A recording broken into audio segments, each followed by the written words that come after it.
Besere, Velt, a better world. This was about 1997 that someone, it wasn't us, we didn't have the idea, but we jumped right on it right away and helped make it happen. Someone had the idea to form a Yiddish chorus. And I think it was as part of the Shula that we want more music. The kids had music. Actually, I sometimes volunteered and did music, Yiddish music with the kids. And it was fun hearing this next generation singing Yiddish songs. And let's have a chorus. And somehow it didn't fly. I think after 2 hours of Shula, the parents thought the kids would not be able to then have a chorus rehearsal. But the parents wanted to have a chorus. So we created a chorus. And it was open to Shula as well as adults. But there was only one kid who joined the chorus, and that was our 9-year-old daughter. Polly decided she wanted to be in this chorus, and her brother Ben was 7 at the time, and that was a little too young. I don't think he had the Sitzfleisch, the patience to sit for 2 hours. But we formed a chorus.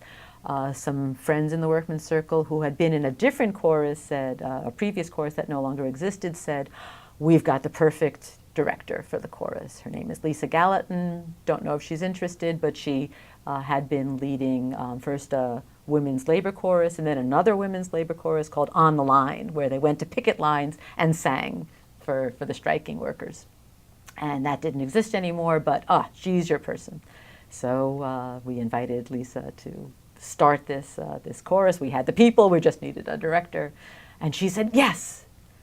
She didn't know a word of Yiddish. She didn't know any Yiddish songs, but it's just her drive and enthusiasm of, I can do this, and she could.